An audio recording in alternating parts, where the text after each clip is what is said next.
Eh bien, Kamel, on est heureux de t'accueillir.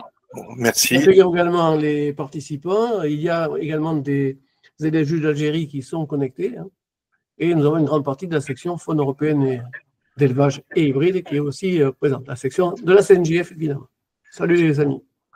Alors, à toi, Kamel. Bonsoir à tous. Je vous remercie de votre présence et également les organisateurs de cette vidéoconférence qui permettra d'échanger sur notre passion commune qui est les oiseaux et en particularité le chardonneret parva. Donc, pour ceux qui ne me connaissent pas, Kamel Atrèche, je réside dans le département du Var, éleveur capacitaire pour la famille des fringillidés. Je siège à la commission des sites au service vétérinaire du 06, membre du club de l'AOP, qui est un club qui est affilié à l'UOF, responsable réglementation de la région sud-est, Rose UOF, et l'un des membres fondateurs d'UNICAB et responsable réglementation chez Ornimani France, présidé par Jean-Michel Etorf. Le chardonneret élégant, Carduelis carduelis. Donc ça, c'est les données qu'on trouve très facilement sur Internet, Carduelis carduelis, sa répartition biogéographique, l'Europe, l'Afrique du Nord, une grande partie de l'Asie jusqu'à la Sibérie, le Moyen-Orient, etc. Il y a 10 sous-espèces de chardonneret élégant. Le Britannica, le Carduelis forme nominale, Carduelis carduelis, Carduelis carduelis parva, Carduelis carduelis tutsi, Carduelis carduelis balkanica, Carduelis carduelis negdeki, Carduelis carduelis brevi rostris, Carduelis carduelis colchica, Carduelis carduelis volgensis, Carduelis frigoris. Donc ça, on le trouve aussi très facilement sur Internet. Je ne vais pas m'attarder dessus. Donc, bonne nouvelle, c'est que la sous-espèce Caniceps a basculé en espèce à part entière. Donc, chardonneret à tête grise ou chardonneret de l'Himalaya. Aujourd'hui, sa taxonomie est Carduelis caniceps et non Carduelis caniceps. Carduelis caniceps. Et caniceps, c'est la forme nominale. Et le Pora panici, subulata et ultima, ce sont les sous-espèces de Carduelis caniceps. Donc, j'ai envoyé un mail au ministère et aux responsables de la police de l'environnement pour savoir si ces espèces, du moment qu'ils ont classé à nouvelle espèce à part entière, est-ce qu'elles sont libres de détention? La réponse est non. Ils sont soumis toujours au certificat de capacité parce que dans l'arrêté du 8 octobre 2018, la taxonomie, c'est celle de l'arrêté du 8 octobre 2018 qui fait foi. Et donc, elles sont toujours soumises au certificat de capacité et à l'autorisation d'ouverture d'établissement, mais quand il y aura la mise à jour de l'arrêté du 11 août 2006, ça va évoluer. En tout cas, c'est une grande avancée. Le régime de détention du chardonneret élégant né en milieu contrôlé. Cette image a été créée par l'IA. Je lui ai demandé un chardonneret et la loi. Donc, certificat, il est soumis à partir du premier spécimen, le chardonneret élégant, il est soumis, et toutes ses sous-espèces, même les têtes grises, sont soumis au certificat de capacité et à l'autorisation d'ouverture d'établissement. Le marquage et l'enregistrement IFAB, bien évidemment, est obligatoire, et toutes les autres mesures réglementaires. Cette espèce, elle est protégée par l'arrêté du 29 octobre 2009, identifiée par le symbole carré noir. Elle est protégée aussi par la directive oiseaux de 1979. Elle est protégée aussi par la Convention de Berne de 1982 en application du Code de l'environnement L411-1. Vous allez me dire, mais c'est quoi, c'est encore L411-1? L411-1, on n'a pas le droit de le capturer, de le braconner, de le vendre, d'altérer son milieu naturel, de prendre des œufs, etc., etc.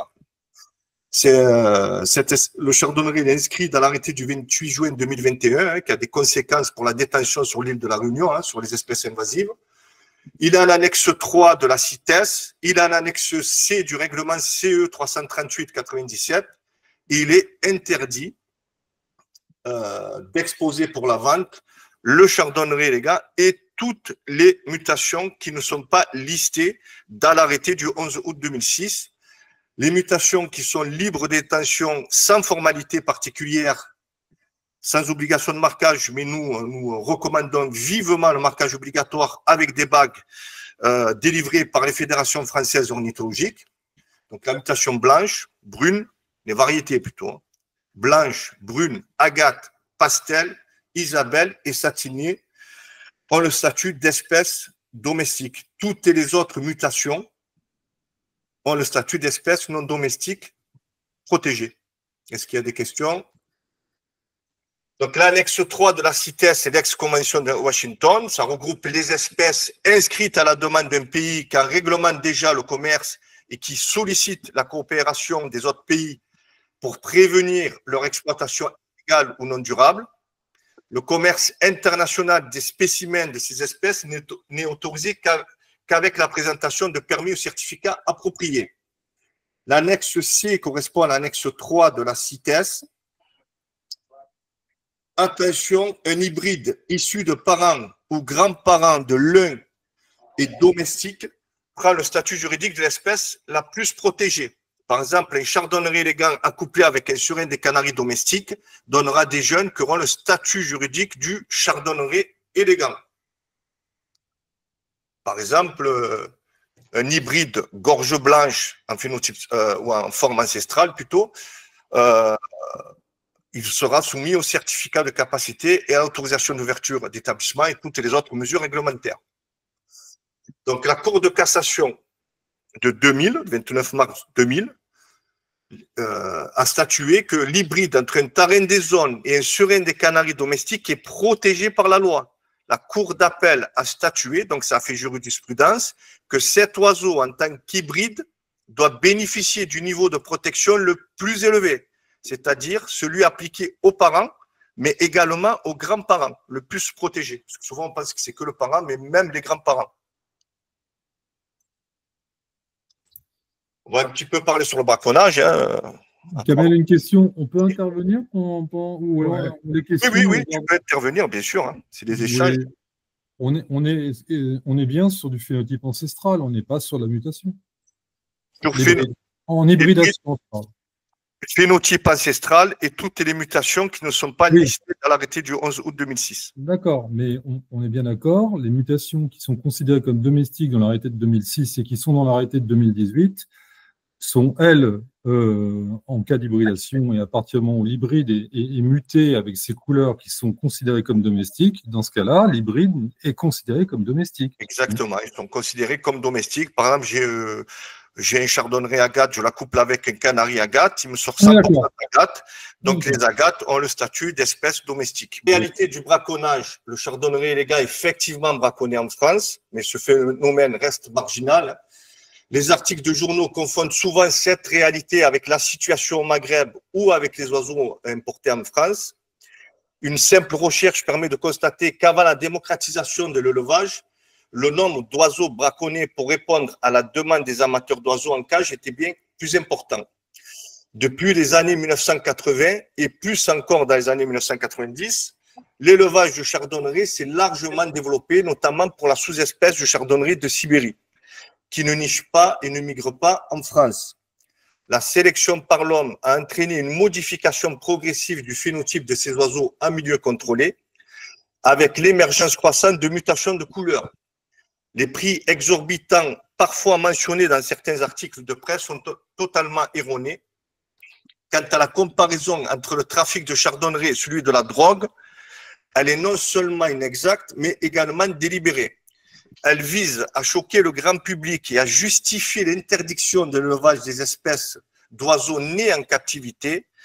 Ces attaques sont orchestrées par des extrémistes animalistes, non pas dans l'intérêt de la protection des espèces ou de la biodiversité, mais au service de leur idéologie.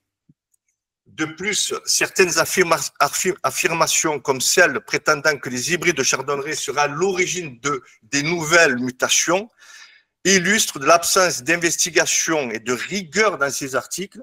Les journalistes se contentent souvent de rapporter les témoignages de certaines associations ou organismes de contrôle sans vérifier la véracité. Souvent victime du braconnage intensif, le chardonneret blanc peut être proposé à la vente à des prix exorbitants pouvant atteindre jusqu'à 10 000 € pièce.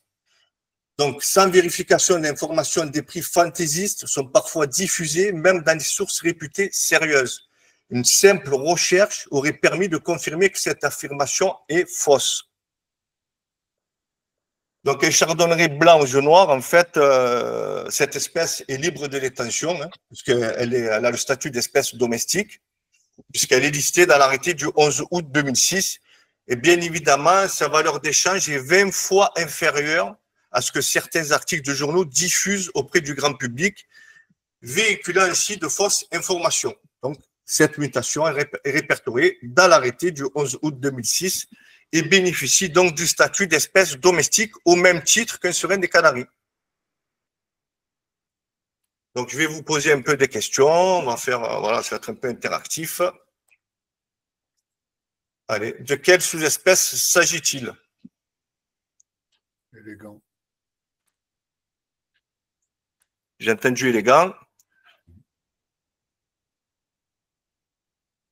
À votre avis? Major. Élégant. Élégant. Pour vous, c'est de l'élégant, forme nominale? Chardonneret élégant européen. Carduis. Bravo. Donc, on va décrire les variations phénotypiques du chardonneret élégant. Donc, chardonneret élégant, forme nominale, il possède un bec en forme de cône allongé, un masque rouge écarlate. Les joues et l'avant du cou sont blancs. Une calotte appelée la croix, en jargon de leveur, on l'appelle la croix, dans le vocabulaire de leveur, d'un noir profond, s'étend du sommet de la tête, vertex, jusqu'à la nuque et descend sur les côtés du cou pour former une sorte de demi-collier. La tache blanche derrière la nuque, appelée aussi enclume, hein, jargon de leveur, ou collier blanc, est plus petit que celle du chardonneret sibérien, mais plus grande que celle du parva. Le dessus du dos et les scapulaires sont bruns roux clair, les ailes longues, pointues et dépassant le milieu de la queue. Sont noires avec des reflets veloutés. Elles sont traversées en diagonale par une bande jaune vif appelée bande à l'air et présentent des points blancs à l'extrémité de chaque rémige appelée perle. Les côtés de la poitrine et les flancs abordent un brun fauve clair, tandis que le milieu de la poitrine affiche une tache blanche caractéristique en forme de champignon. Le croupion est blanchâtre, mais moins prononcé que chez le frigoris ou le volgensis. Donc, je vous ai mis un petit peu, voilà, pour identifier la tache blanche, la croix, vous voyez les joues. Il peut être très blanc ou les joues très blanches ou incrustées de brun gris, etc. Le champignon, les bandes à l'air, les sous-caudales, etc. Donc, les sous-caudales sont blanches, tandis que les sous-caudales présentent des nuances de blanc et de roussâtre. La queue de taille moyenne et légèrement fourchue est noire et éclatante. Les barbes internes des trois rectrices latérales présentent une tache blanche ovoïde appelée lunule de queue. Vous avez vu, je vous ai mis en bas ce qu'on appelle en jargon de leveur lunule de queue. Les rectrices médianes sont entièrement noires avec des extrémités blanches. Les plumes tibiales s'arrêtent à l'articulation tibio-tarsienne. Les tarsométatarses sont courts et fins. Le bec est blanchâtre à la base et noirâtre à l'extrémité. Les pattes et les doigts sont de couleur chair avec des ongles foncés. Les yeux sont brun foncé. Ces caractéristiques phénotypiques peuvent varier selon les régions et les pays. Un beau chardonneret élégant. Ça, c'est son aire de répartition, hein, principalement en Europe. Donc, le chardonneret élégant, cardulis, à peu près une taille de 12-13 cm. C'est la forme nominale qui niche en France, à l'exception des Pyrénées-Orientales où c'est la sous-espèce parva qui niche. En Corse, c'est la sous-espèce corse, cardulis tutsi. Et au Cap Griné, au Pas-de-Calais, c'est la sous-espèce britannica qui niche. C'est un migrateur partiel. Et le chardonneret forme nominale est très peu présent en captivité en France. Ce n'est pas une espèce qui intéresse énormément les éleveurs. Donc la passion du chardonneret remonte à très longtemps. Hein. En France, hein, ça remonte à plusieurs siècles. Dans les écrits de Pierre Belon, naturaliste français reconnu comme l'un des plus éminents scientifiques du XVIe siècle, décrit les appellations de chardonneret et mentionne qu'il était capturé pour sa beauté, son élevage, son champ. Hein. Donc en France, il a été capturé depuis des siècles pour sa beauté et pour son champ. L'élevage chardonneret en captivité est ainsi une tradition bien ancrée en France. Dans le livre de Hervieux de Chanteloup, dans son ouvrage Le nouveau traité des sérins des Canaries, décrit les méthodes d'élevage employées pour obtenir des hybrides appelés mulets, déjà à l'époque. Il explique que les éleveurs pratiquaient le dénichage en plaçant les œufs de chardonneret sauvages sur des femelles canaries. Par la suite, ces chardonnerets domestiqués étaient utilisés pour produire des hybrides très prisés à l'époque. Ceux qui résident à la campagne peuvent placer les œufs de chardonneret dans les nids de serins et ils seront assurés d'obtenir des oisillons, etc., etc. Donc, on voit bien que c'était une passion. Voilà, je vous ai mis une photo de 1903 avec un chardonneret dans une cage. Un chardonneret élégant de mon élevage. Allez, de quelle sous-espèce s'agit-il, à votre avis?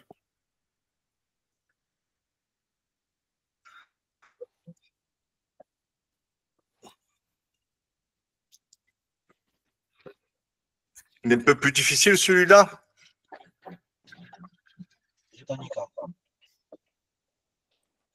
Tucci. Ah,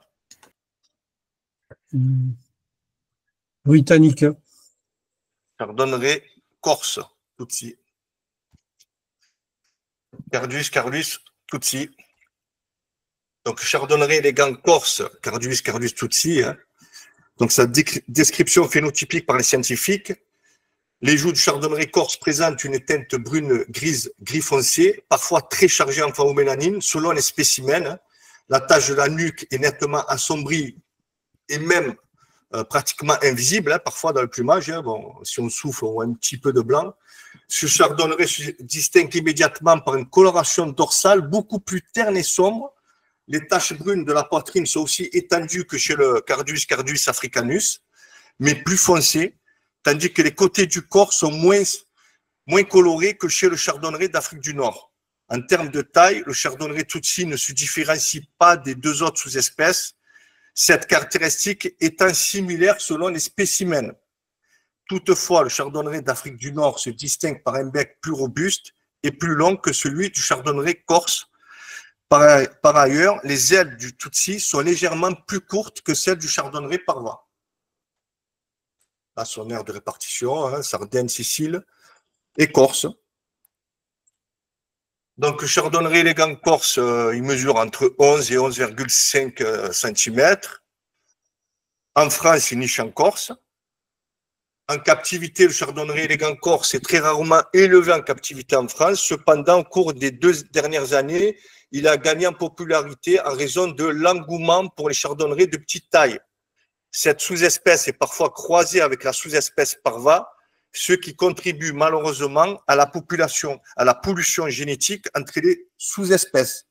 Dans les années à venir, on risque de voir de plus en plus d'oiseaux intermédiaires de petite taille participer au concours.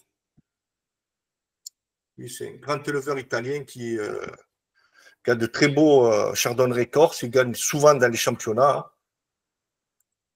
Voilà, un oiseau qui avait fait 94 points. On ne voit pas très bien, mais on voit bien que les joues sont sales, qu'il est bien chargé en phagomélanine. Hein. Ça, c'est un oiseau qui a fait 92 points. Vous avez vu la couleur des joues?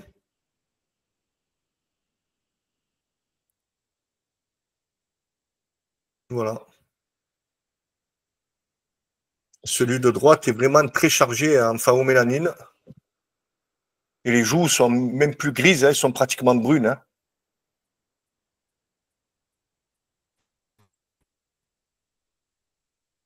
Allez, à votre avis, c'est de quelle sous-espèce? Il s'agit de quelle sous-espèce? Tout à l'heure, vous avez trouvé corse, forme nominale.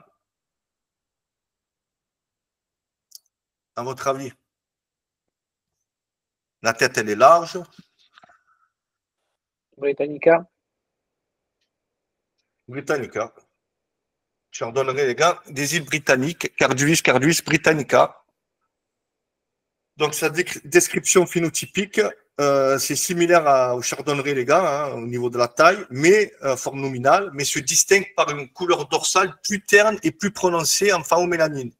Les taches de la nuque est moins visible. Le croupion et les couvertures sus-caudales et les côtés de la tête présentent une teinte brunâtre marquée qui persiste au printemps, de manière plus distincte que chez les spécimens continentaux. Le masque rouge est également plus terne. La principale caractéristique de cette forme est la coloration terne et plus brune du dos, ainsi que la teinte brunâtre prononcée sur le croupion. Les sous-caudales et les joues incrustées de gris brun plus ou moins prononcées selon les spécimens. Les taches brunâtres sur la poitrine et les flancs sont plus claires que le dos sombre, mais plus foncé que la forme nominale.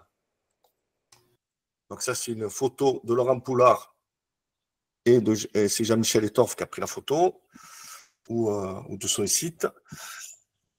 Donc, le chardonneret des îles Britanniques, il mesure entre 12 et 12,5 cm. Cette sous-espèce, selon les scientifiques, le Muséum d'histoire naturelle niche au Cap Griné, au Pas-de-Calais.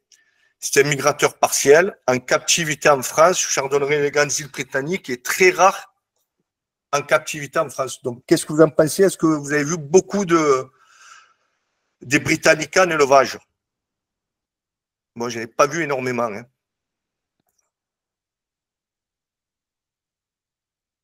Donc, c'est une photo. Moi, j'avais vu des oiseaux, mais ils avaient le bord de l'aile verte, avec un reflet vert dessus. Ah, mais on fait, ou sur en Angleterre ou... Ouais, en Angleterre, en Irlande. Là, c'est noir. Mais ils étaient tous comme ça. Hein. Ils avaient le bord de l'aile, au lieu d'être noir, il était verdâtre. Ouais, c'était foncé. Verdâtre, quoi. Voilà. Donc là, on voit un chardonneret des îles Britanniques. On voit bien hein, la différence tout à l'heure par rapport à déjà un Corse. On voit bien qu'il est plus large, l'oiseau, etc. On voit bien les joues, on voit bien qu'il est chargé en forme mélanine. Donc, on voit bien quand même un petit peu la différence entre les trois sous-espèces que je vous ai présentées.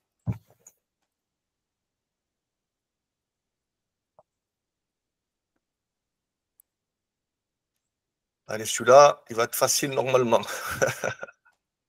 Allez, celui-là, c'est quoi? Major. On le voit de suite, hein, quand même.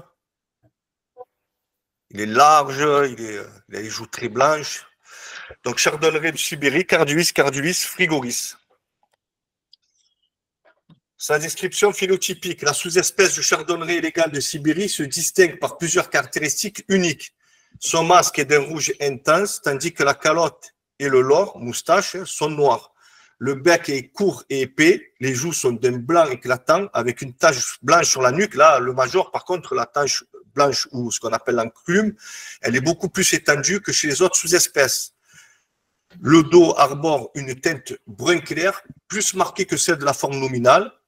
Les taches pectorales brunes sont plus claires, moins étendues et ponctuées de petits points noirs sur la poitrine.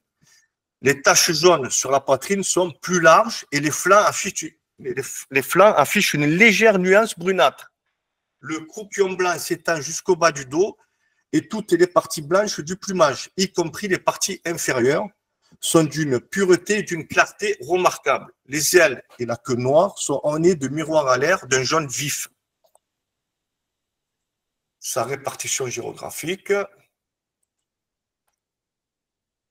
Donc, le professeur Méry, il explique que selon la règle de Bergman, formulée au XIXe siècle, les oiseaux et les animaux vivant sur des climats froids ont tendance à être plus grands et plus gros que les espèces similaires qui sont sur les écouteurs. La raison en est que le rapport entre surface et volume est plus élevé chez les petits animaux, ce qui permet une plus grande perte de chaleur, un avantage dans les régions chaudes, et que ce rapport est plus bas lorsque la masse corporelle est plus importante, ce qui minimise la perte de chaleur.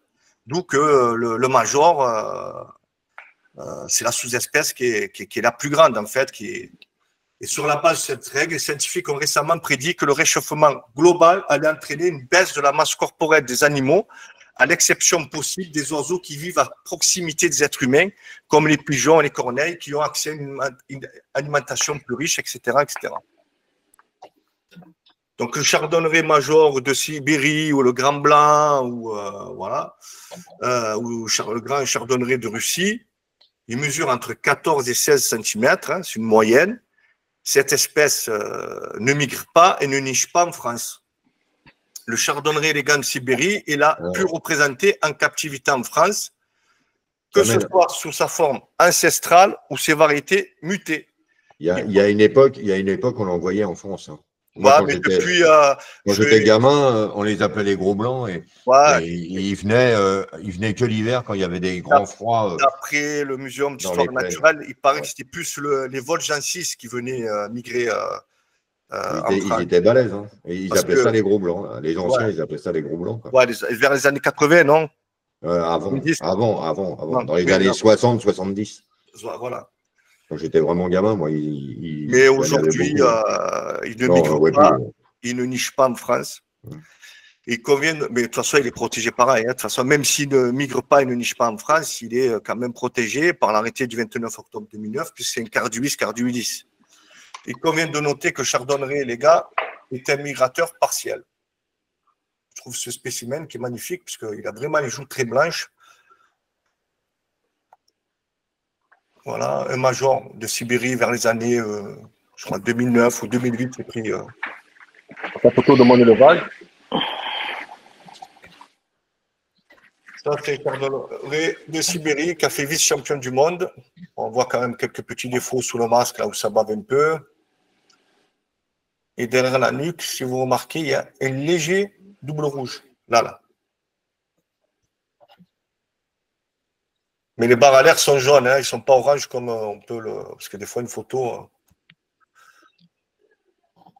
Un Sibérien de mon élevage aussi. On voit bien que c'est un oiseau avec de la structure. Hein. On voit bien la différence. C'est un oiseau qui a vraiment de la structure. Les joues qui sont très blanches, avec une taille d'enclume qui est beaucoup plus large. Bon, lui, il a un défaut, il a le bec un peu courbé. Hein. Il a un défaut aussi au niveau du masque. Hein.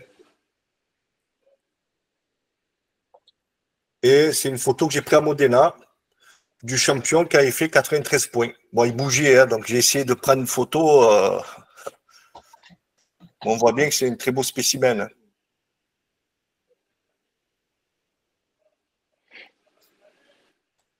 Allez, celui-là. De quelle sous-espèce s'agit-il? Parva. Ah. Pourquoi Parva? Allez. Un long bec. Ouais. Et la tête aussi, la forme de la tête. Aussi. Il est beaucoup plus fait, l'oiseau, quand même. Hein. Bravo. Carduis, Parva. Quelles sont les espèces de frangilidés les plus proches du chardonneret élégant, à votre avis?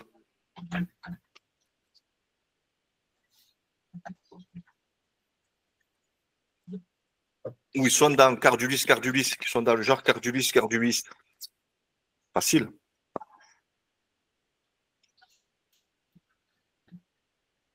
C'est des tarans, non? Venturon montagna, Cardulis, Citrinella, et Venturon corse, Cardulis corsicana. Le chardonneret élégant, bon, le Venturon corse et le Venturon montagnard partagent un ancêtre commun apparu il y a combien d'années, à votre avis? Ils ont un ancêtre commun, il est apparu il y a combien d'années? Il y a 100 ans, 200 ans, 1000 ans, 2000 ans, 3000 ans, 4000 ans.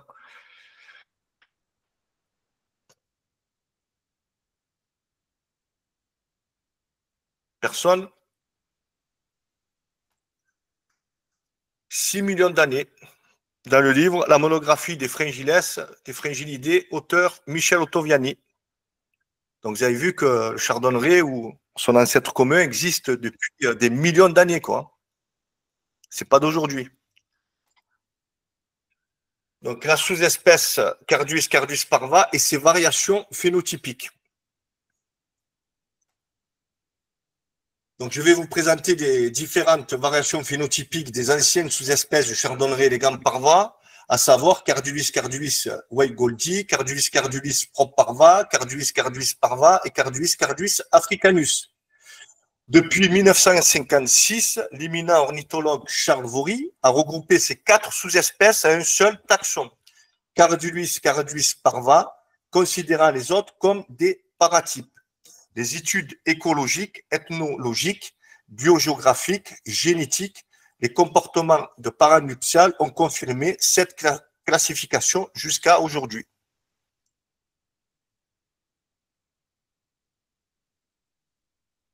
Donc, les ornithologues Jordan et Charvori, ils ont regroupé les sous-espèces Africanus, Proparva et Waigoji sous la première taxonomie de 1901, les considérant comme des variations de Carduus parva. Les nuances de couleur et les différences de taille ne sont pas suffisamment importantes pour justifier le maintien de ces 4 sous-espèces distinctes. Ainsi, ils ont désigné Carduus parva comme l'holotype de la sous-espèce, tandis que les 3 autres ont été considérés comme des paratypes. Le renommé ornithologue Charles Vory a souligné qu'il n'y a jamais eu autant de débats parmi les scientifiques concernant une population d'oiseaux. Ainsi, en 1956, tous les débats qui entouraient le chardonneret parva ont finalement trouvé leur conclusion. Donc Charles Vory, je cite, il disait « Toutes les populations regroupées sous le nom de parva du sud de la France et de la péninsule ibérique à l'Afrique du Nord, aux îles Baléares ou aux îles Canaries ou de Madère et les Açores, diffèrent très légèrement les unes des autres lorsqu'elles sont comparées en série.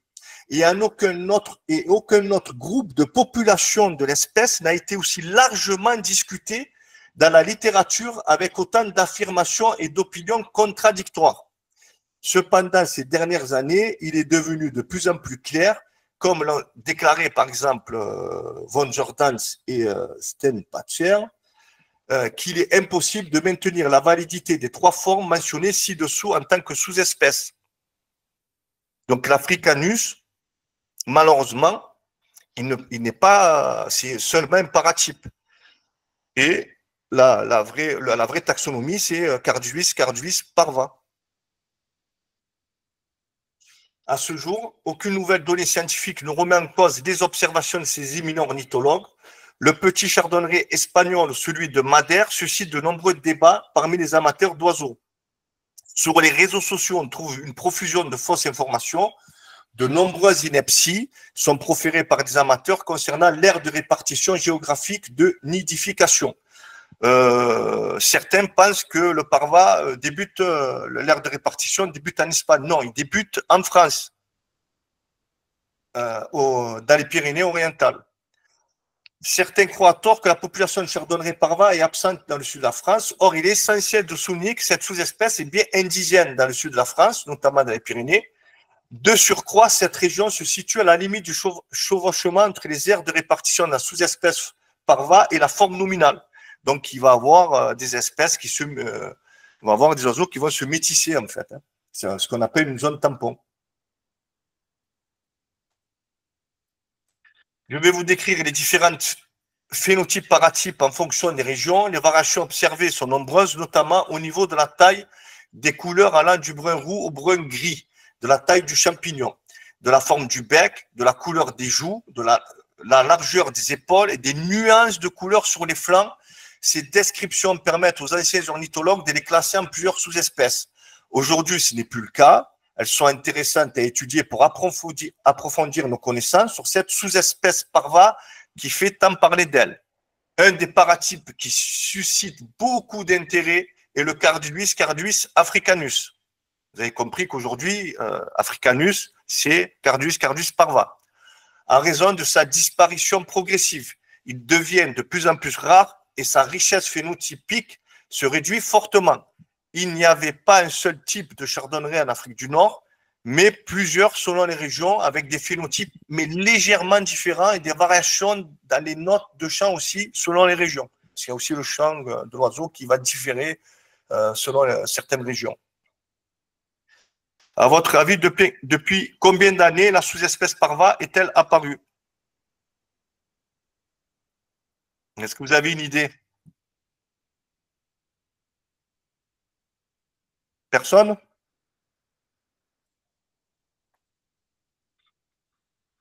Donc, dans des données scientifiques, il y a écrit 350 000 ans, 400 000 ans, les dernières données disent 250 000 ans, et même la dernière taxonomie contredit cette donnée scientifique, puisqu'ils disent qu'il y a une divergence génétique de 0,2% des analyses moléculaires, il relève un taux de divergence de 0,2%, 0,3% entre Caniceps et Parva. Vous avez vu que Caniceps aujourd'hui est classé en espèce à part entière. Donc ça, c'est dans le livre de Michel Ottaviani, volume 2, page 53. Là, c'est pareil, c'est des données scientifiques de migrateurs partiels qui migrent dans le sud de la France, en Espagne. Vous avez vu au Maroc, un petit peu en Algérie et la Tunisie. Et on voit bien que ce n'est pas les mêmes sous-espèces qui migrent dans ces 3 pays d'Afrique du Nord. Bon, on ne voit pas très très bien, mais... Donc là, j'ai un peu zoomé. Donc ce plan est très intéressant car il nous indique quelles sous-espèces migrent en Afrique du Nord. On peut observer qu'au Maroc, en Algérie ou en Tunisie, il y a des différences de provenance. Les chardonnerets en provenance d'Angleterre, d'Allemagne, de Belgique, de Luxembourg, de France et d'Espagne migrent vers le Maroc. Les oiseaux des îles Baléares et d'Espagne migrent vers l'Algérie, vers Alger et la Kabylie. Les chardonnerets d'Italie, Sicile, Sardaigne, de France, Corse, de Bosnie, de Croatie, de Slovénie, d'Albanie, migrent plus vers l'est de l'Algérie et de la Tunisie. Vers les années 1990, nous parvenions à distinguer les chardonnerets Parva du Maroc, d'Algérie et de Tunisie, même si c'est des petites variations phénotypiques. Cette distinction était réalisable, mais aujourd'hui, comme le chardonneret d'Afrique du Nord a perdu 50% de son aire de répartition, c'est beaucoup plus compliqué. Il est possible que la provenance des chardonnerets migrateurs partiels, que ce soit les sous-espèces ou la forme nominale qui migrent en Afrique du Nord, soit un des facteurs qui influent sur le phénotype des populations indigènes. Ça, c'est mon avis à moi, mais c'est un simple avis. Il peut être faux aussi. Hein. Malheureusement, de nos jours, comme le chardonneret Parva a pratiquement disparu de Tunisie et de l'est de l'Algérie, hein, il a pratiquement, voilà, il est devenu plus difficile de les différencier selon les régions, contrairement à ce qu'on pourrait penser, où là s'attendrait à une forte migration vers l'Afrique du Nord. En réalité, une grande partie des chardonnerets migrateurs partiels se dirigent vers le sud de la France et d'Espagne. Donc, dans la donnée scientifique de 2017, hein, la connexion avec les populations européennes de chardonneret pourrait également avoir contribué à la persistance des populations marocaines.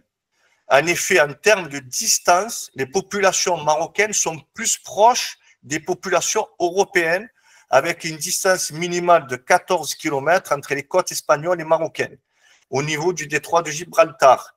Il est donc possible que la colonisation régulière des habitats marocains par les populations espagnoles compense dans une certaine mesure les effets du braconnage intensif.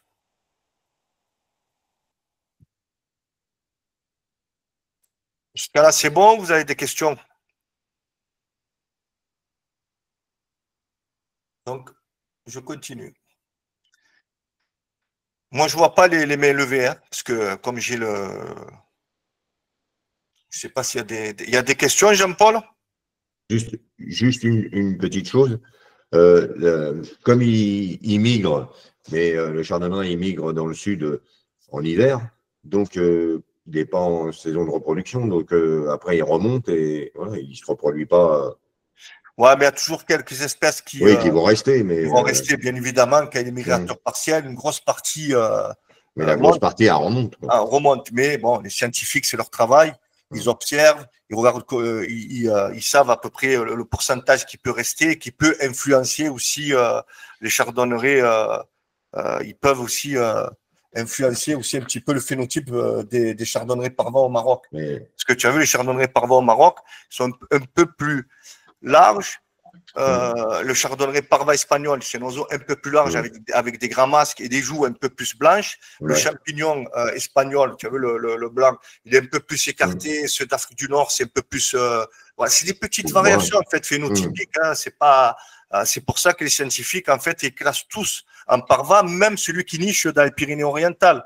Forcément, tu as vu, celui des Pyrénées-Orientales ne va pas ressembler à celui qui nichait en Tunisie. Il y a des petites variations phénotypiques. Mais effectivement, tu as tout à fait raison. Il faut le préciser qu'une grosse majorité, très gros pourcentage, bien évidemment, remonte en Europe. Hein. Sachant qu'en plus, les oiseaux migrent de moins en moins, en plus. Oui, ben, tu as vu dans la carte, il y a en Afrique du Nord, à part un petit peu le Maroc, beaucoup l'Espagne, mais il est vrai qu'ils migrent de moins, ils descendent, on va dire, de moins en moins très très bas, quoi. Ouais, tu vois même des oiseaux comme des oiseaux qu'on ne voyait pas, nous, dans notre région du Nord, hein, comme les grandes aigrettes et les petites aigrettes. Il y a 10 ans en arrière, on l'en voyait très rarement. Maintenant, les grandes aigrettes et les petites aigrettes, il y a des champs entiers remplis. Et oui. Donc Donc, oui, voilà. on voit que par rapport au changement Et on les climatique, voit influencé, oui. Voilà. Et en plus, on les voit en ce moment. Donc, Oui. même en hiver, ils sont encore là, quoi. Et oui. Comme aussi les cigognes en Alsace. Oui, comme les cigognes, c'est vrai. En Alsace, les cigognes, ils sont. Je ne sais pas s'il y a un moment ou un autre, ils vont peut-être même les éradiquer parce que ça commence à être problématique. Ouais. Donc, le petit chardonneret élégant de Madère, Carduis parva. Là, on va faire, en fait, je vais décrire les variations phénotypiques comme si c'était avant 1956. Hein, parce qu'aujourd'hui, vous avez compris, tous, ils sont sous la taxonomie parva.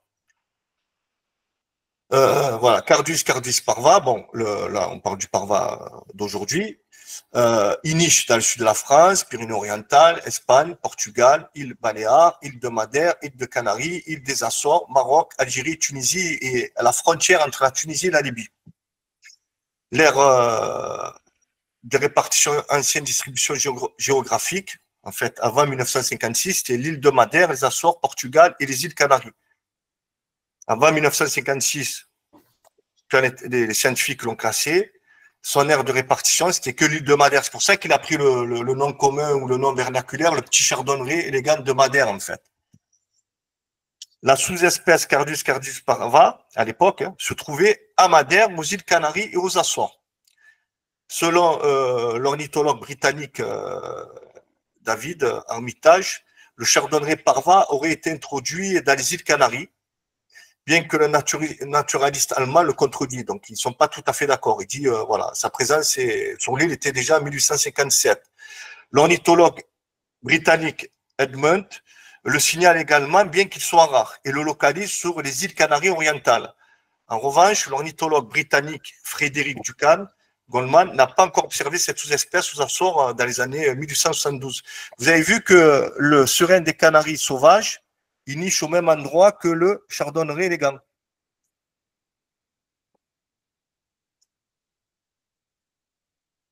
D'où que leur hybridation, en tout cas pour un gros pourcentage, ils sont stériles en fait, parce qu'il y a la barrière naturelle. Si les oiseaux s'hybrident dans la nature, il y a la barrière naturelle, ben, les oiseaux sont stériles. Le Cardus parva a été décrite par l'ornithologue Tutsi en 1901. Cette sous-espèce se distingue par sa petite taille, sa coloration dorsale moins brun roussâtre que celle de Cardus carduilis, mais moins sombre que celle de Cardulis britannica ou Tutsi.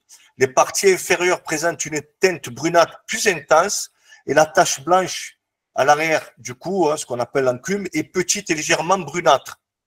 Les ornithologues suggèrent que les spécimens observés dans les îles de Tercia, Sao Miguel proviennent probablement d'oiseaux de Madère relâchés dans la nature. Les recherches scientifiques soutiennent l'appartenance du chardonneret des Açores à la sous-espèce Carduis parva. Il est important de noter que les oiseaux des Ténérife des îles Canaries présentent une coloration dorsale légèrement plus grise que ceux de Madère. Des parties inférieures brunâtres, plus ternes et des parties blanches plus pures. De plus, les spécimens des îles Canaries semblent être légèrement plus petits que ceux de Madère. Et ceux des îles Canaries ressemblent aussi aux parvas d'Afrique du Nord. Vous avez vu, c'est pas très loin les îles Canaries du Maroc. Mais vous avez vu, c'est toujours des petites variations phénotypiques. Et quand on voit plusieurs fois ces oiseaux-là, ben, on va s'habituer, on va aller voir ces petites variations phénotypiques. Le chardonneret parva des îles de Madère une couleur d'aile moyenne de 74,5 mm pour les mâles et 71,4 mm pour les femelles. La longueur moyenne des becs est de 12,5 mm pour les mâles et 12 mm pour les femelles. Les chardonnerets parva des îles Canaries ont une longueur d'aile moyenne de 73 mm pour les mâles et 70 mm pour les femelles. La longueur moyenne du bec est de 13 mm pour les mâles et 12,2 mm pour les femelles. En résumé, le chardonneret parva des Açores et des îles de Madère est légèrement plus grand que celui des îles Canaries. Sa coloration varie du brun gris au brun roux selon les îles. La tache blanche de la nuque est à peine visible et le croupion est navé de brun, tandis que les perles blanches de la queue et des ailes sont plus brunes. Le masque est rouge bordeaux et les joues sont blanches légèrement lavées de gris. La coloration précise peut varier d'un individu à l'autre et peut être influencée par différents facteurs tels que l'âge, le sexe et la condition du plumage. D'après les photos consultées prises par des naturalistes, il semblerait que le chardonneret parva des Açores présente des similarités avec le chardonneret du Portugal et d'Espagne, tandis que ceux des îles Canaries se rapprochent davantage du chardonneret d'Afrique du Nord. Donc, le chardonneret parva des îles Canaries, c'est une photo qui a été prise par un naturaliste. Bon, c'est vrai que là, on ne voit pas très bien parce que ça reste une photo et pour voir. Voilà. Ça pourrait être aussi pour le climat qui règne aussi, parce que les Açores, c'est assez pluvieux, c'est des îles pluvieuses. Oui. Ça n'a rien à voir avec les Canaries. Hein. Les Canaries, c'est assez aride, c'est volcanique, c'est assez aride, alors que les Açores, c'est Et oui, les oiseaux, de toute façon, ils s'adaptent par rapport à leur milieu naturel. Hein, de toute façon. C'est dû à ça. Je pense que c'est dû à ça aussi qu'ils ne sont pas du tout pareils. Quoi. Oui, ils sont plus typés d'un côté que de l'autre. Oui, c'est ça. Chardonneret parva des îles des Açores. Ça, c'est une photo qui a été prise aux Açores. On voit bien qu'il a une grand masse quand même, cet oiseau. Après, dans la nature, vous avez vu qu'il y a des fois, les oiseaux, ils n'ont pas de perles blanches sur les rémiges. Des fois, c'est ou avant la mue, ou après la mue, ou certains ne l'ont pas. Chardonneret parva des îles de Madère. J'ai essayé de vous prendre des photos ces photos prises par les naturalistes. Donc, je vous ai cherché des photos prises par les naturalistes dans les îles Canaries, les îles de Madère, les îles des Açores. Bon, là, on ne voit pas énormément les variations phénotypiques. Hein. Des fois, il faut avoir les oiseaux devant soi pour. Donc là, on y arrive. Le chardonneret parva d'Afrique du Nord, Carduus africanus. Hein. Son aire de répartition, c'est le sud de l'Espagne, contrairement à ce qu'on pense. Hein. Donc ça démarre du sud de l'Espagne, Maroc, Algérie, Tunisie et frontières libyennes. Carduus africanus, le chardonneret d'Afrique du Nord, se trouve dans le sud de l'Espagne, notamment à Malaga et à Algeciras. Sa distribution s'étend le long de la côte nord de la Méditerranée, au Maroc, jusqu'au sud du pays. Il est également présent en Algérie du sud-ouest jusqu'à l'oasis située au sud de l'Atlas, comme Biskra et la Rouate. En Tunisie, on le trouve du nord jusqu'au sud de la Tunisie, jusqu'à Sfax et à l'oasis de Gafsa. De plus, il est également signané entre les frontières de la Tunisie et la Libye. Malheureusement, cette sous-espèce est braconnée à grande échelle, ce qui a pratiquement modifié son aire de distribution. Bon, ce n'est pas que le braconnage, bien évidemment, sinon, après, je vais me faire tirer les oreilles par les personnes du Maghreb. Donc, ce n'est pas que, mais quand même, ça a énormément participé. Et ce n'est pas mon avis, c'est une donnée scientifique qui a été publiée en 2017 qui nous a montré que le braconnage, quand même, a participé à faire chuter la population de chardonneret en Afrique du Nord. En Tunisie et dans l'est de l'Algérie, les populations d'oiseaux sont très inquiétantes et l'espèce est en voie de disparition selon les données scientifiques. Comme pour tout à l'heure, que ce soit les statuts juridiques d'espèce ou que ce soit ces données, c'est des données scientifiques sourcées. Il est crucial de prendre des mesures de conservation pour préserver cette sous-espèce menacée et éviter sa disparition totale. Donc, dans le rapport scientifique, ce qui est intéressant, ce qu'ils disent que l'élevage va quand même, c'est une des actions qui va permettre de sauver cette sous-espèce qui est menacée d'extinction en Afrique du Nord. Donc, la taille du chardonnay d'Afrique du Nord, il peut varier en moyenne entre 10 et 11,5 cm. Mais tu peux en avoir de 12 cm aussi. Hein. C'est une moyenne, en fait. Hein. C'est pas, voilà, la personne qui dit, ah non, il fait 12, donc c'est pas un chardonnay d'Afrique du Nord. On va voir qu'en fait, c'est plusieurs variations et c'est plusieurs critères phénotypiques qui nous permettent d'identifier un petit peu ce chardonnay d'Afrique du Nord. Donc, chardonnay d'Afrique du Nord se distingue par sa richesse et sa variété phénotypique, très apprécié pour son champ, hein, déjà, son caractère et sa posture. Voici une description détaillée qui peut varier selon les pays et les régions. La tête est petite, légèrement aplatie en forme d'olive. Il possède un bec allongé en forme de cône, droit ou légèrement incurvé. Hein, il appelle le bec de sabre. Quand c'est incurvé comme ça, il appelle le bec de sabre. Mais pas forcément. Des fois, il peut avoir un bec un peu fin. Il appelle bec de serin et comprimé vers la pointe. Certains spécimens présentent également un bec plus court ou plus long. La base du bec est blanchâtre tandis que la pointe est noire. Il a un bec plus long que les autres variétés de chardonnay parva, parfois disproportionné par rapport à la taille de la tête de l'oiseau. Donc, moi, ce que j'appelle des espèces hypertypées, hein, ce qui lui vaut le surnom de bec de sabre. L'iris de l'œil est brun, le lord, la moustache, est recouvert de plumes noires, également appelée la moustache. La face est ornée d'un masque carré ou rond, d'un rouge vif tirant vers le bordeaux. La calotte est noire et s'étend jusqu'à la nuque en descendant sur le côté du cou, formant une sorte de demi-collier, la croix. Les joues sont blanches, mais teintées. Alors, selon le chardonnay d'Afrique du Nord, les teintes, elles vont être différentes.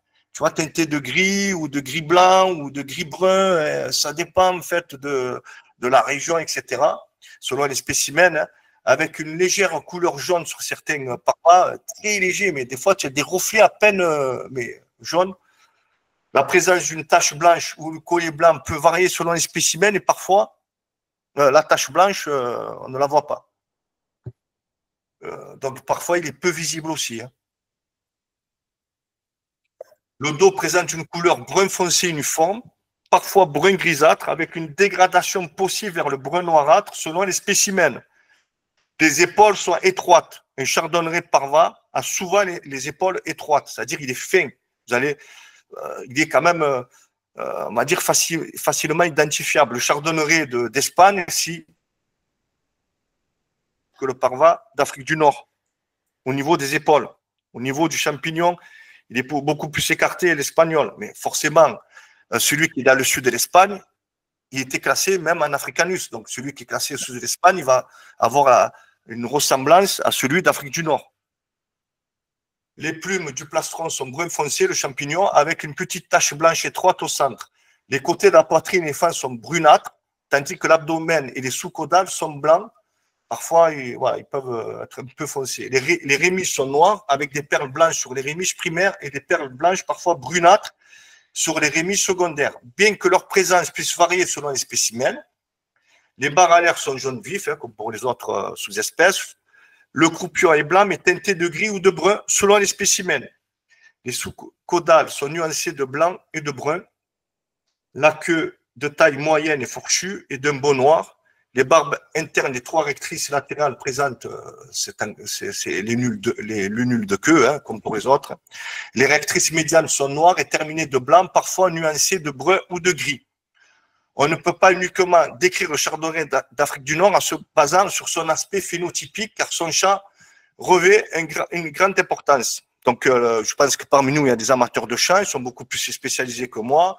Par rapport au chant aussi, le chardonnay d'Afrique du Nord a des notes assez mélodieuses, des notes qui, parfois, le chardonnay parva espagnol n'aura pas certaines notes, ou le chardonnay parva espagnol aura des notes de pinson, que le chardonnay parva d'Afrique du Nord n'aura pas cette note de pinson, etc. Là, je vous ai pris une ancienne photo en Tunisie où les passionnés avaient chardonnay parva devant leur magasin, etc. Bon, on voit très loin un petit peu le phénotype. Donc, on voit bien que l'oiseau n'a pas énormément de champignons. On voit bien que le champignon, il est pratiquement inexistant sur certains spécimens, hein, contrairement à l'espagnol. Mais il ne faut pas se baser seulement sur un critère, mais sur tous les critères phénotypiques. Ça, c'était en Algérie, je crois que c'était en 1900. à Constantine. Hein. Ils accrochaient des cages de chardonneret.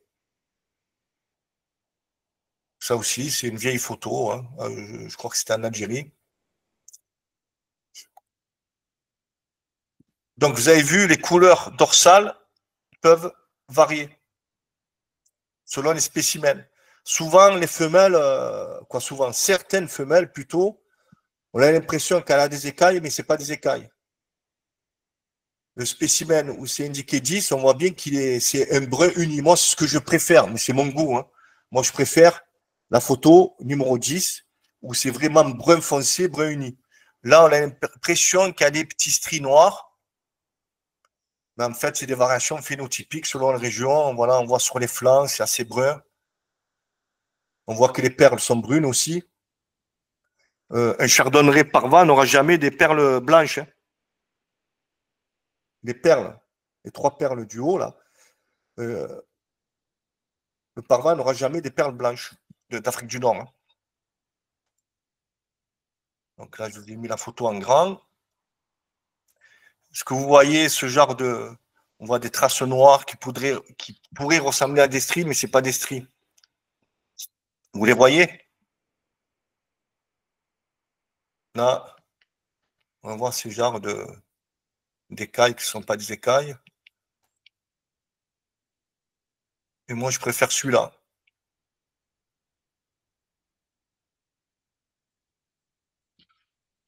Chardonneret parva d'Afrique du Nord. Est-ce que vous voyez un petit peu les variations phénotypiques ou ça ne vous parle pas trop ou vous arrivez à voir les différences entre le chardonneret d'Afrique du Nord, d'Espagne, de France par rapport à sa taille, sa forme?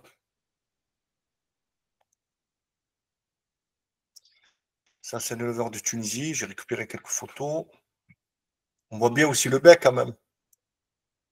La taille de la tête.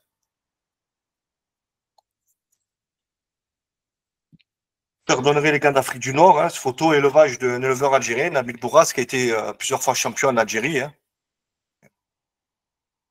Donc, on voit bien qu'il y a des différences phénotypiques par rapport au chardonneret espagnol. Vous avez vu, il n'a pas un très grand masque bien carré. Hein. Le chardonneret parva d'Afrique du Nord, il peut en avoir. Mais généralement, ils n'ont pas des très grands masques. Voilà. Donc, jeune et adulte, c'est une femelle. Hein. Vous avez vu la tête d'olive avec un bec disproportionné.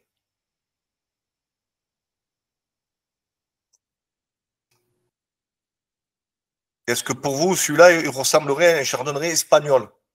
Non, non, pas du tout. Non, pas du tout, on est d'accord.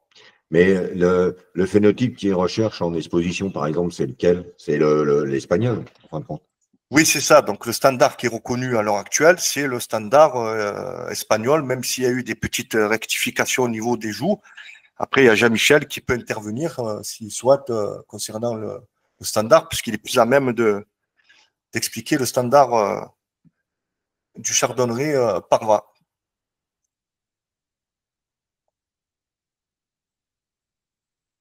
Donc, vous avez vu, il a un bec un peu plus long, des masques un peu plus petits. Donc, ça, c'est juvénile. Déjà, par rapport à un élégant, on voit bien la différence, déjà.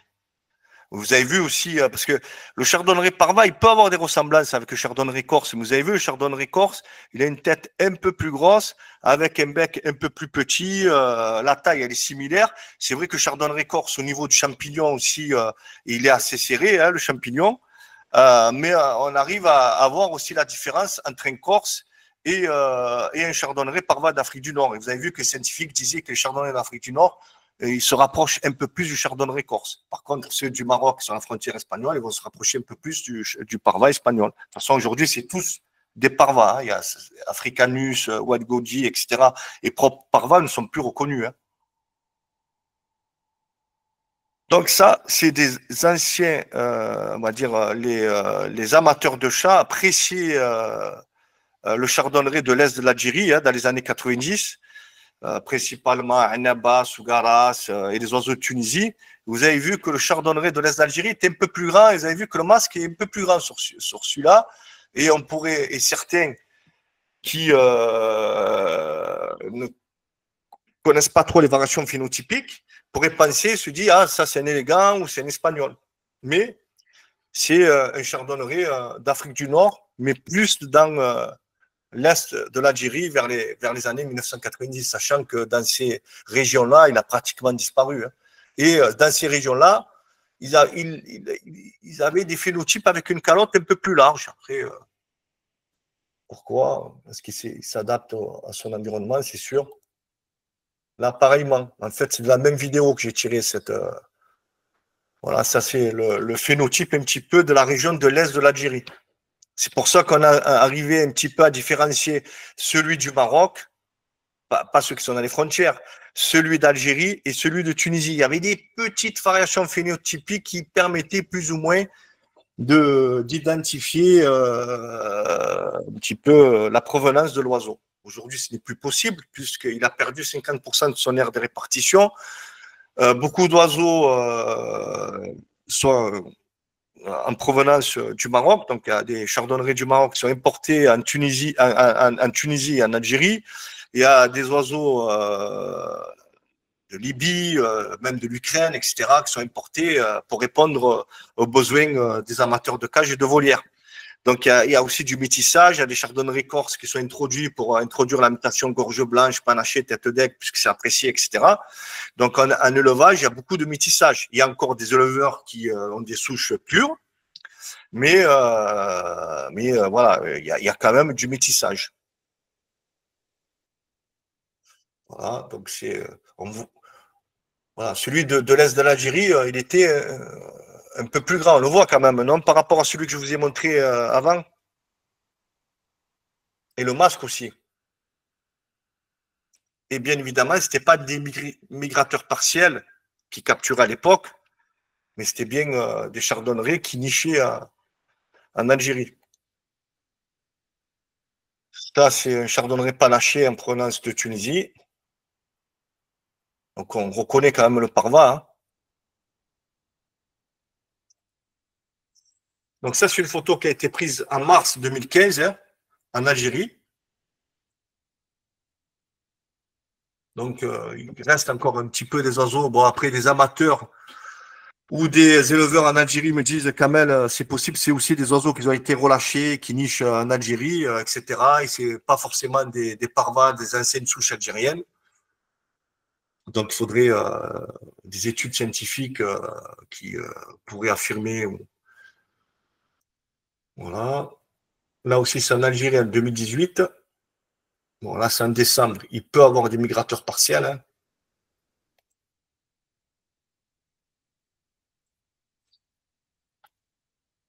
Là, c'est au Maroc.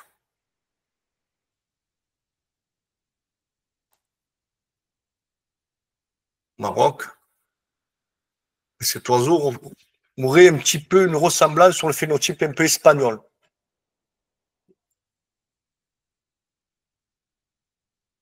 Donc après, vous avez Carduus Wild Goldie.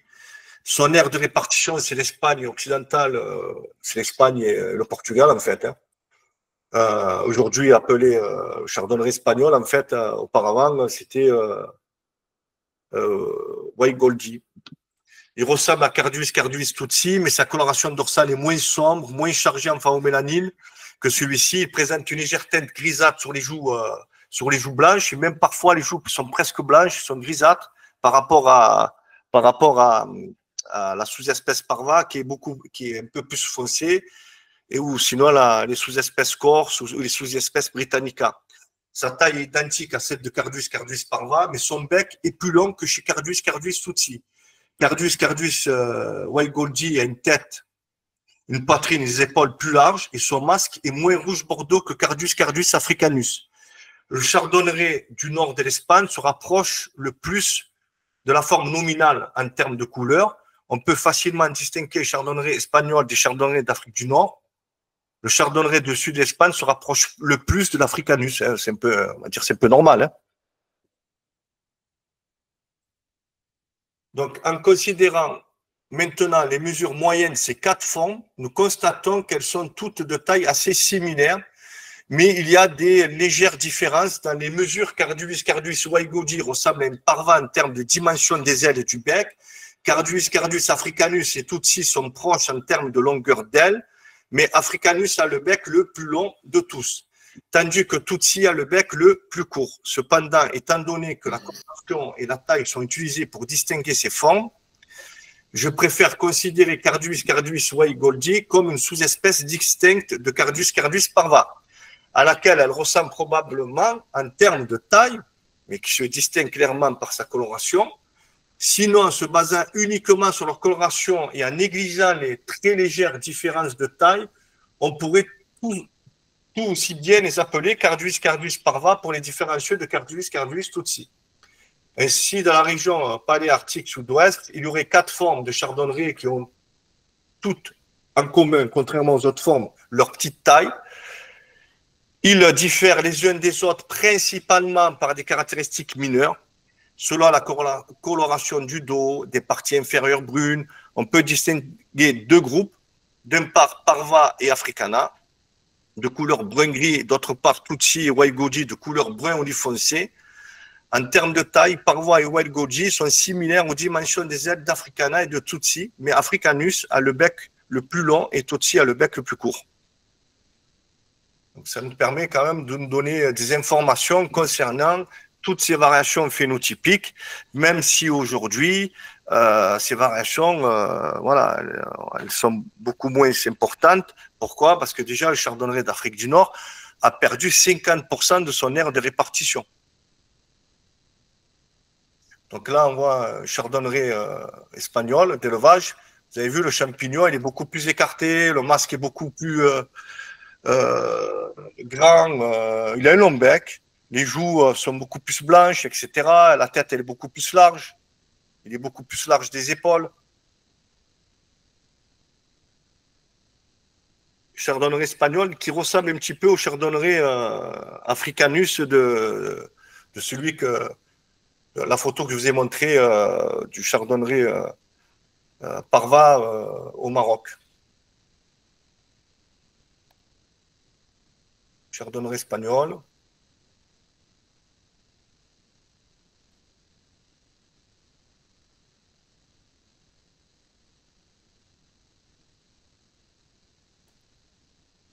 Et après, le dernier, on a le chardonneret élégant des îles Baléares. Donc, cette sous-espèce, elle ressemble un petit peu à l'Africanus, hein, mais elle se distingue. Appelée propre parva, représentant le chardonneret des îles de Mayong, qui présente une coloration très pâle. Cependant, les ornithologues britanniques, ils ne reconnaissent pas trop cette distinction. Au cours de son étude portant sur 44 oiseaux des îles Baléares, l'ornithologue il a observé que les ailes des chardonnerets propres parva mesuraient entre 70 et 78 mm chez les mâles et 69 et 74 mm chez les femelles. Les chardonnerets propres parva présentent une longueur moyenne du bec de 12 à 14 mm, ce qui est légèrement supérieur à celle des chardonnerets parva, sans différence significative par rapport à la sous-espèce africanus. Les différences entre propre parva et africanus sont très minimes. On note principalement une légère variation de la longueur alaire. Propre parva a une envergure légèrement plus grande que africanus. En ce qui concerne la couleur, il semble y avoir moins de variations présentes sur les flancs, mais je n'ai pas trouvé d'informations supplémentaires dans la littérature ornithologique et scientifique. Le chardonneret propre parva est l'un des oiseaux les plus communs tout le long de l'année sur toutes les îles. Bien qu'il évite les montagnes, il est plus élevé. Il trouve une abondance de nourriture dans les chardons et les mauvaises herbes qui poussent sur l'île et à l'automne. Il se nourrit également des graines de tomates non récoltées dans les champs. La période de reproduction du chardonneret propre parva commence en avril. Il niche en abondance dans les pinèdes, les vergers, les oliviers sauvages. En raison de sa grande popularité en tant qu'oiseau de cage, il est souvent élevé et apprécié comme animal domestique. Écoute, moi, Kamel, j'ai vu, disons, à Majorque, chez des amis, dans des volières, des chardonnerets bien blancs, Oui. comme, disons, nos élégants, disons, de la région parisienne. vraiment de très très beaux chardonnerets. Hein. Ah, oui, Et c'était quoi? C'était des oiseaux en période de nichage ou en période de… Non, c'était hors saison, ils étaient dans les volières, mais puis, vraiment des oiseaux blancs, mais de bonne taille. Hein. Bonne taille. Ils avaient une taille de chardonneret élégant, oui, mais blanc, bien blanc, hein, pas trop gris comme on connaît dans le sud. Les joues étaient blanches alors.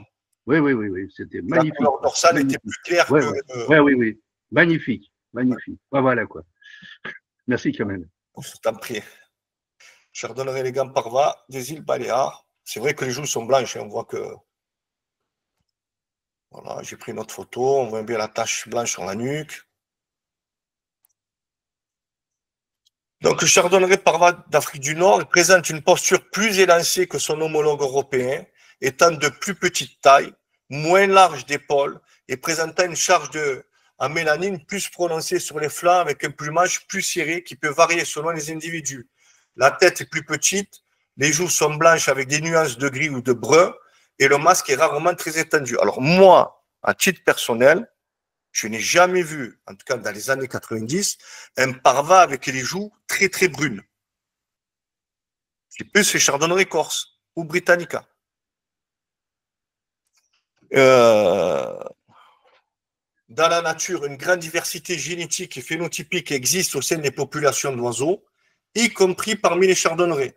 Cette diversité se manifeste à travers des variations de couleurs, de taille, de structure et même de chant. Les oiseaux peuvent présenter des différences dans leur plumage, avec des variations de teintes, de motifs ou de marques spécifiques à certaines régions ou populations. De plus, la taille des oiseaux peut légèrement varier en fonction de leur habitat et de leur adaptation et des conditions environnementales particulières. Les différences de chant sont également observables avec des variations de tonalité. Le chant de chardonneret constitue un langage adressé à ses congénères et également aux autres oiseaux. Cette diversité phénotypique et comportementale contribue à l'adaptation des espèces aux divers environnements. Voilà. Est-ce que vous avez des questions?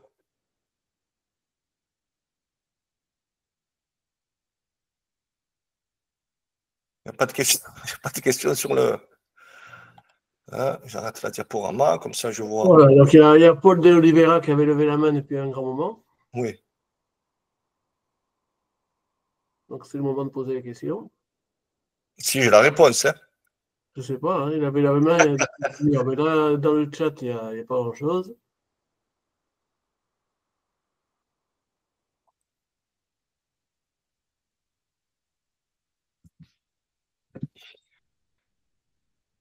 Donc, ça peut être des questions sur effectivement le thème de…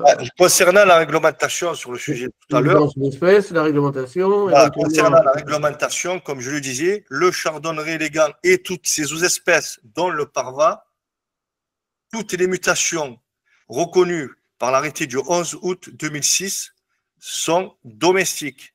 Tous les hybrides à mutation agate, brune ou brun pastel, Isabelle pastel, etc., ils ont le statut d'espèce domestique. Que ce soit en Parva, en Britannica, etc., etc. Kamel, un petit mot. Moi, à l'époque, dans le Code de l'environnement, dans les années 70, je ne sais pas, arracher des prix, il était mentionné que tout oiseau sauvage modifié par la main de l'homme n'est plus considéré comme un oiseau sauvage. Oui, alors dans le Code de l'environnement, effectivement, ça a évolué. En fait, ça a évolué parce qu'en fait, les textes réglementaires, il faut que tu prennes le Code de l'environnement, il faut que tu prennes l'arrêté du 29 octobre 2009, il faut que tu prennes les directives oiseaux, il faut que tu prennes la Convention de Berne, il faut que tu prennes la Convention de Bonn, il faut que tu prennes l'arrêté du 11 août 2006, etc. Et c'est tous ces textes réglementaires qui vont te donner, bien évidemment, la bonne interprétation. Et comme je le disais tout à l'heure, bien évidemment, on pose des questions au ministère. Le cabinet du ministère, bien évidemment, va te donner la bonne interprétation. Tu vas poser aussi la question à la police de l'environnement et ils vont te donner la bonne interprétation. Et tu la transmets aux éleveurs. Quelle est la différence entre un hybride de canari agate avec un chardonneret phénotype sauvage et un hybride de canari agate avec un chardonneret mutation Agathe ou Arminet, ou ce qu'on veut. Comme là, nous avait répondu la police de l'environnement, et même, par exemple, si tu mets un Agathe avec un chardonneret brun, il te sort un classique porteur d'Agathe et de brun. On est d'accord? Ouais. Il est issu de 2 espèces domestiques. Oui, ça, c'est toi qui le dis. Oui, je suis. Bon, je le dis, tu mets un Agathe. Mais visuellement, je veux dire. Tu mets un Agathe avec un brun. Visuellement, tu mets 2 espèces. Mais si tu ne me laisses pas parler, voilà. Non, c'est ça. Là, on est dans un échange, on n'est pas. Vas-y. On est dans un échange. On reste poli. Oui, tout à fait. Si les conditions qui ont été posées, il y a un règlement, on peut ne pas être d'accord, il n'y a pas de souci. Et après, gentiment, on peut échanger. Oui. C'est ce que, voilà. Par exemple, si tu mets un Agathe avec un brun, il te sort un classique porteur d'Agathe et de brun, on est d'accord? Oui. Un mâle. Oui. Pour toi, il a quel statut Pour moi. Il est issu de 2 espèces domestiques. Pour moi, je regarde l'espèce la plus protégée. Comme tu l'as dit tout à l'heure, sur le terrain des eaux. Par exemple, le père et le grand-père, il est domestique. Le grand-père, il est domestique. L'arrière-grand-père, il est domestique. Puisque c'est Agathe. Mais je sais qu'il y a des aberrations. Je suis d'accord avec toi. Il te sort des domestiques. Tu veux que je te donne la réponse du ministère, tu vas tomber par terre. Hein. De toute façon, ils ne savent pas, parce que c'est pas le législateur, celui qui élabore la loi, qui met, qui met en application plutôt la loi, eux-mêmes ne connaissent même pas l'interprétation. On est d'accord. Donc, eux-mêmes, ils te disent, tu as pas trouvé l'origine légale. Il dit, bon, moi, cette espèce issue de 2 espèces domestiques, en fait, l'oiseau, il a un phénotype sauvage, mais cet oiseau-là, il faut que tu prouves l'origine légale, qu'il est issu de 2 espèces domestiques, et je le mets de Gérard Massot. Donc, aussi, on a posé la question, mais elle est intéressante, ta question, parce que c'est vrai, il est possible qu'un classique, porteur d'Agathe, on le met sur un Agathe. Si lors d'un contrôle, la police de l'environnement évalue, dit, bon, moi, c'est Agathe, j'ai un doute. C'est à l'éleveur de prouver l'origine légale de l'oiseau. Ouais, mais en dehors le grand-père et la grand-mère, il est mort, ils sont morts, parce que les grands-parents, ils vivent pas très bien. C'est pire que ça. Hein. C'est à l'éleveur. Mais on est en relation avec l'OFB. Donc, elle a posé cette question. L'OFB, en fait, ce qu'ils veulent, c'est à choper les braconniers. Et ils voient une Agathe, un hybride, ils vont pas. Kamel, en 2023, on s'est fait contrôler dans notre club. Ouais. Bon, on l'a déjà dit ultérieurement ici. Ouais. L'OFB et les douanes étaient venus à 15. Ils étaient venus contrôler dans notre salle d'expo. Bon, ils n'ont rien trouvé. Et en fait, ce qui les intéressait, c'était le parking, hein, les coffres. Oui, bon. Et on va dire que c'est normal. Moi, au final, je leur ai dit, mais vous connaissez rien en fait. Vous savez même pas ce que c'est une mutation. C'est ça le problème. Le problème, oui. Ils n'ont pas de formation pour ça. Ils ont eu des. Tu as tout à fait raison. C'est vrai que certains agents de l'OFB ne sont pas très formés parce que, comme tu le sais, ils ne s'occupent pas que du chardonneret. Bien sûr. Voilà, ils s'occupent. Il y a tellement d'espèces. Je crois qu'il y a 271 espèces en France. Donc, ils ont d'autres chats fouettés. Je ne défends pas l'OFB, attention. Ouais. Hein. Mais effectivement, lors d'un contrôle, si ils doutent sur un oiseau, ils ont le droit de te demander l'origine légale de l'oiseau. Je vais te donner un exemple. Il y a un éleveur qui a été contrôlé. Il a acheté un paillasson des arbres à un éleveur capacitaire. Donc, ils ont mis de la vaseline sur sa patte, la bague est sortie. Donc, l'éleveur a eu peur, nous a contacté, etc. Il a dit, attends, moi je l'ai acheté. Donc, ils ont contacté l'autre éleveur. Il a dit qu'il a mis une bague un peu plus grande parce que les femelles, elles débaguaient les jeunes. Ils ont saisi quand même les oiseaux.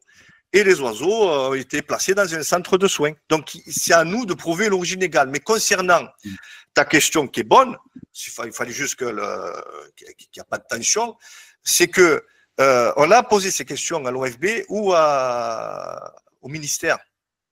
Du moment que c'est une mutation domestique, ils ne veulent pas se casser la tête, en fait. Tu vois? Mais par contre, où tu as raison, s'ils trouvent un chardonneret parva sauvage, ils vont te saisir comment ça s'appelle, l'hybride, et ils vont te dire, prouve-moi l'origine légale de cet oiseau. Ouais. Oui, on le voit. Il y a eu des questions, hein, on va y répondre quand même. Hein. Il y a la sélection des géniteurs. La sélection des géniteurs, première question. Deuxième question, j'ai déjà répondu, mais on va y répondre. Faut-il avoir une autorisation ou faire une déclaration auprès de l'IFA pour ces oiseaux? Y a-t-il une réelle différence entre le chardonneret d'Afrique du Nord et celui du sud de l'Espagne et du sud du Portugal?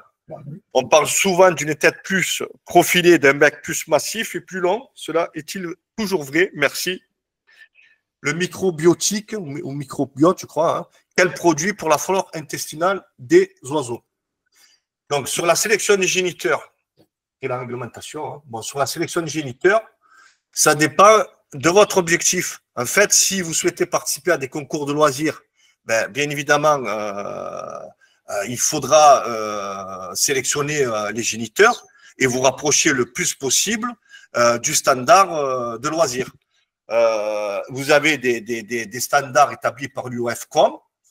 Il faut soigneusement sélectionner ces géniteurs ainsi que les jeunes qui deviendront des futurs reproducteurs. Les oiseaux, comme tous les êtres vivants, transmettent 50% de leur patrimoine génétique du père, 50% de la mère.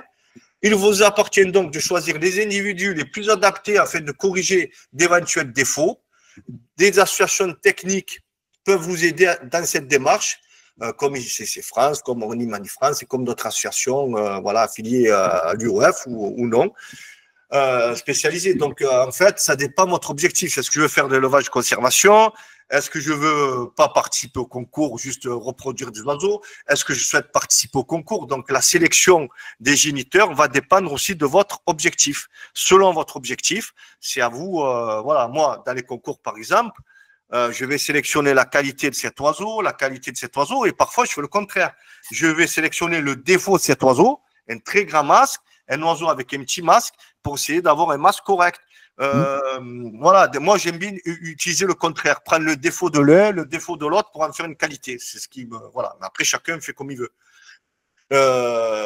Concernant la réglementation, il est obligatoire de déclarer à l'IFAP tous les chardonnerets classiques ainsi que les mutations non listées dans l'arrêté du 11 août 2006 qui soient nées chez vous ou que vous en fassiez l'acquisition. Quand vous faites l'acquisition, il faut faire le changement de propriétaire.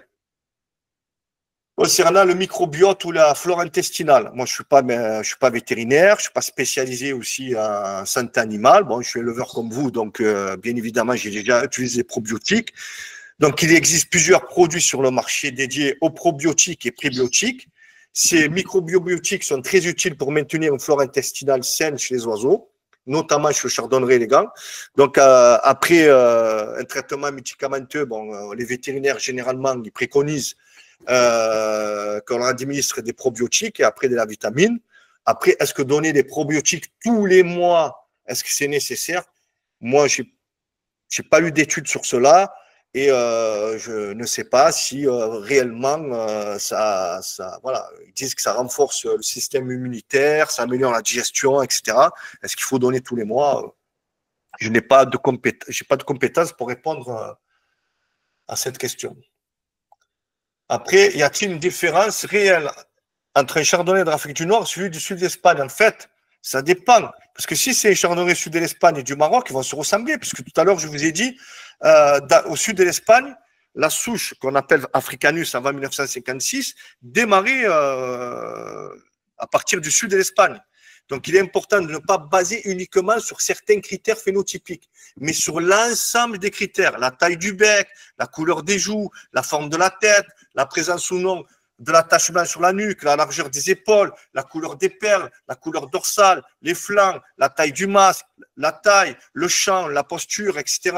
Avant 1956, l'ère de répartition de Cardus africanus débutait au sud de l'Espagne. Cependant, le chardonneret d'Espagne présentait des petites différences reconnaissables par rapport au chardonneret parva de Tunisie. Par exemple, le chardonneret parva du Maroc avait quand même des petites différences et on arrivait à les reconnaître. Pour s'en rendre compte, il fallait observer ces oiseaux dans leur milieu naturel dans les années 1990 et même avant dans ces quatre pays, Espagne, Maroc, Algérie et Tunisie. Il fallait aussi les observer en captivité sur les marchés depuis plusieurs années. Aujourd'hui, le chardonneret d'Afrique du Nord a perdu plus de 50% de son aire de répartition et ses variations phénotypiques ont quasiment disparu.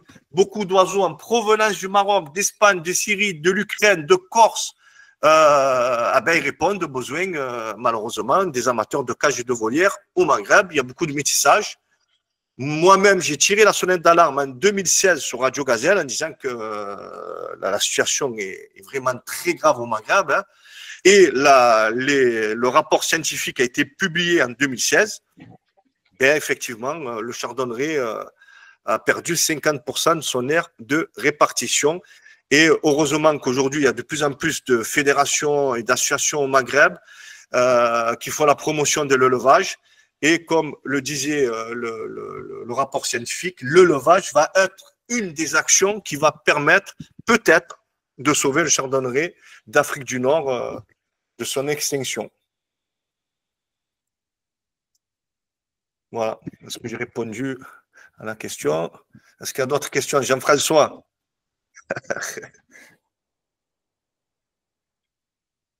Oui, Kamel, tu veux que je parle un petit peu? Je vais vous parler un peu. Alors, pour les éleveurs qui sont capacitaires, ils sont soumis à des contraintes. C'est vrai. Les contraintes, c'est d'avoir un livre entrée-sortie. Mais les éleveurs qui sont en élevage d'agrément, eux aussi, doivent avoir ce cahier d'entrée-sortie pour les espèces non domestiques. C'est la même chose, le certificat de capacité, c'est un peu comme le permis de conduire. Ça vous donne les compétences de conduire une voiture. Mais si vous n'avez pas le permis de conduire, vous pouvez quand même conduire une voiture sans permis. Ben vous, qui n'êtes pas capacitaire en élevage, vous pouvez conduire une voiture sans permis pour votre élevage. Voilà. Mais vous devez quand même connaître le code de la route. Ben voilà. Ça n'empêche pas les compétences. Hein. Non, ça n'empêche pas les compétences, mais ça permet d'élever certaines espèces dans le cadre légal, tout simplement. Oui, ça permet les compétences, vous les avez toutes. Les seuls trucs qui vous chagrinent un petit peu, c'est la réglementation. Eh bien, faites comme à l'école, vous prenez le petit livre et vous apprenez un peu des bricoles. Vous allez sur le site de l'OF, il y a les documents utiles, et dans les documents utiles, à un moment donné, il y a la circulaire. C'était à l'ancienneté, tu connais tout ça. C'était à l'ancienneté, tu connais. Il y a les circulaires de 2008. Elle vous donne le plan, comment monter votre dossier de certificat de capacité. Et il devait nous sortir une circulaire de celle de 2018, parce que celle de 2008, c'était pour les 2 arrêtés du 10 août 2004. Mais elle est toujours d'actualité, de toute façon. De toute façon, il faut nous interdire d'élever tous les oiseaux, quels que soient, domestiques ou pas domestiques. Ça va finir par. On n'aura plus le droit d'élever quoi que ce soit, d'avoir en cage quoi que ce soit. D'où l'importance d'être inscrit dans des associations et des fédérations, parce que ça nous rend plus forts. Si vous regardez les animalistes, ils sont combien dans les associations de protection? Ils sont combien? Ça fait 50 ans qu'on se bat. Ça fait plus de 50 ans, moi je suis dans les clubs à l'époque. On s'est battu à Paris, on n'était pas nombreux, dont ceux qui élevaient les poules, les faisans, les machins, les os, contre le certificat de capacité. Ça a évolué. À l'époque, c'était parce que c'était les producteurs, ceux qui élevaient les perroquets qui se sont battus en disant à Paris, on vend des perroquets qui viennent de Belgique. Et c'est eux qui ont fait qu'on va imposer aux petits éleveurs de canaris et éventuellement d'oiseaux sauvages mutés, on va leur imposer le certificat de capacité. Ça a évolué, la preuve. Oui, mais c'est parti de là. C'est parti de là, Kamel. C'est ça le problème. Ça a évolué, le certificat de capacité. Il est beaucoup plus facile qu'avant, déjà. Oui. Et deuxièmement, vous avez vu, il a arrêté du 11 août 2006. Avant, je n'avais pas le droit d'élever des agates. Ce qui était considéré comme phénotype sauvage. En 2006, j'ai le droit de lever des agates. Donc, il y a eu des avancées quand même. Et si on reste dans le passé, on ne va jamais y arriver. Non, mais pour dire, c'est pas rester dans le passé, Kamel, c'est expliquer l'histoire. C'est ça, voilà. Et on a baissé notre rock. On nous l'a répété 10 000 fois. L'histoire, on la connaît. Maintenant, il faut. Oui, l'histoire, on la connaît. Il faut que maintenant. L'histoire, elle est derrière nous, et maintenant, il faut se battre. Il faut pas avoir. C'est vrai. Il faut se battre. L'améliorer. On ne peut pas se battre tout seul. Je vais vous donner un exemple. Il y a eu la loi de 2021. Allez, qu'est-ce que vous avez fait, les éleveurs? Il y a eu la loi de 2021. Ben, je ne sais pas, de poser la question aux fédérations. Non. C'est pas les éleveurs qui vont au ministère de l'Agriculture. Les fédérations font tout le nécessaire. Tu es citoyen français. Il faut une loi. Cette loi, ils échangent cette loi à l'Assemblée nationale. Tu peux aller voir des députés. Bien sûr. Pourquoi vous n'êtes pas parti, par exemple, en fait, c'est juste pour montrer, en fait, voilà, nous, en tant que citoyens, on va voir les députés, on va dire, mais c'est pas acceptable, en fait, c'est des animalistes, ils disent n'importe quoi, etc. Donc, on pouvait aller solliciter les députés, on pouvait aller solliciter les sénateurs. Vous savez, les députés, ils aiment quoi? Être réélus. Oui, mais sur les Canaries, ils s'en foutent. Hein. Je te dis franchement. Moi, la fédération, je vais te donner un exemple. La fédération. Quand il y a eu la loi pour le bien-être animal, ils n'ont pas été votés. Ils ont tous eu. Ils voulaient pas aller voter contre une loi contre le bien-être animal, donc parce qu'il y avait un beau titre, donc ils n'ont pas été votés. Voilà. Il y a 2 nanas qui ont eu les couilles de voter contre. Regarde, une sénatrice et une députée, c'est tout. Les autres, ils sont tous déballonnés. Alors qu'ils n'étaient pas d'accord sur cette loi. La loi, quand elle est promulguée, la loi, qu'elle est promulguée, qu'est-ce que tu veux faire après? Je suis la loi, elle est promulguée. Tu peux dire oui, mais les fédérations, la loi, elle est promulguée. Nous, on va avoir des miettes. Après, on va négocier. Mais c'est des miettes. Mais en tant que citoyen, si des milliers, des centaines, il paraît qu'on serait 8 millions de détendeurs. Sur les 8 millions, si on se battrait, au lieu d'être assis sur la chaise et parfois critiquer les fédérations. Les fédérations, c'est des hommes et des femmes qui se battent bénévolement pendant des années. Moi, je ne critique pas les fédérations. Les fédérations fédèrent aussi. Non, je sais que tu Les fédérations, ça veut dire fédérer. Il faudrait qu'ils fédèrent. Moi, je n'ai pas compris pourquoi on n'était pas descendu dans la rue pour manifester comme en Espagne. En Espagne, ils sont revenus en arrière. Pourquoi? Parce qu'il y a eu les chasseurs, les éleveurs d'oiseaux, tout le monde est descendu dans la rue. Ils sont très peu impliqués, les éleveurs. Tu sais qu'il y a eu moi, je ne sais pas, moi, si on m'avait dit, je vais te donner un exemple. J'aurais été. Hein. Pour signer une pétition, la pétition pour l'arrêté du 11 août 2006, combien ils ont signé la pétition? C'est juste signé. Hein. Signer une pétition, ils n'ont pas signé. Quand il y a eu l'arrêté avant l'arrêté de 2018, donc il y a eu, comment ça s'appelle, donc il y a eu une consultation publique. La consultation publique, il y a eu 1000 personnes. Au départ, il n'y a eu que 500 ou 600 personnes, toutes les espèces confondues, oiseaux, poissons, etc.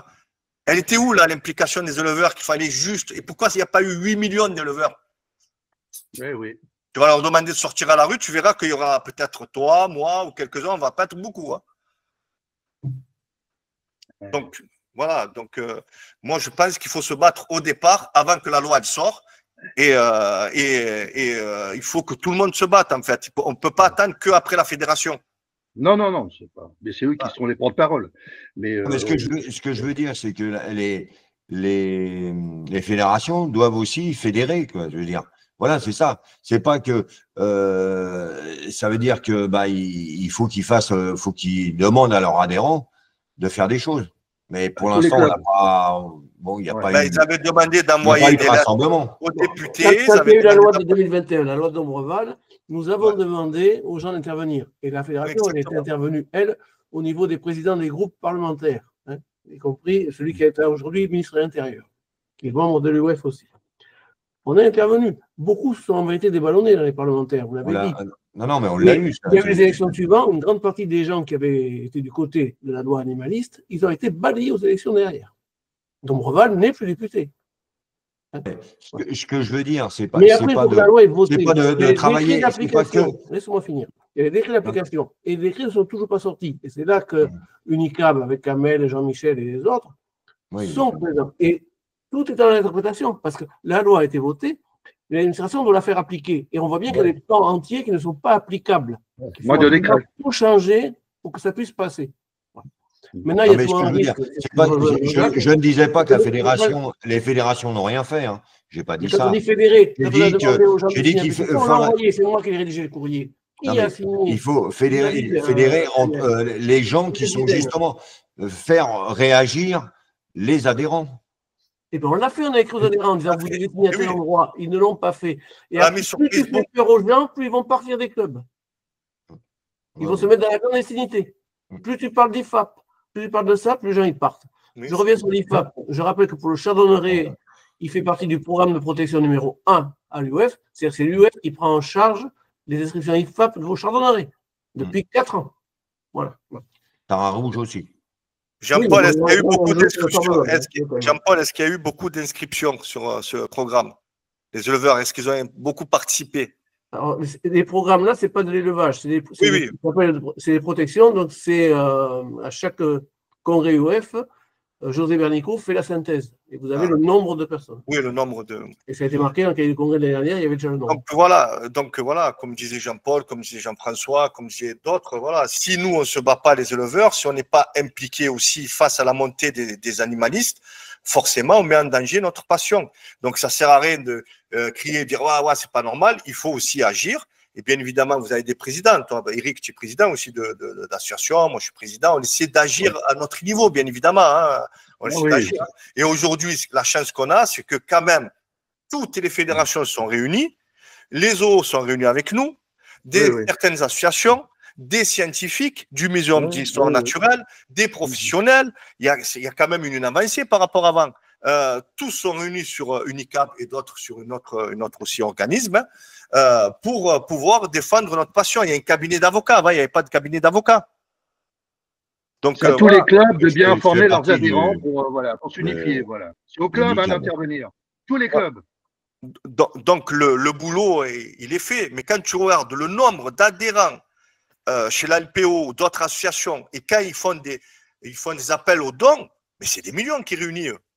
La Tanière a fait un appel aux dons, paf, je crois qu'ils ont pris 500 000 euros ou 1 million d'euros. Alors lui, c'est encore. Lui, il se fait payer son petit zoo à lui. Hein.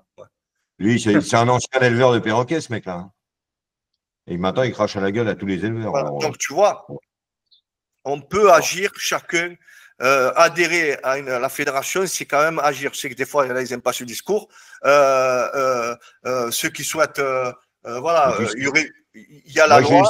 J'ai parlé aux gens, tu sais, pour qu'ils se mettent à l'Unicab. Mais c'est très difficile de faire comprendre à des gens qui font du canari que, parce que comme ils font pas d'oiseaux, ils font que du domestique.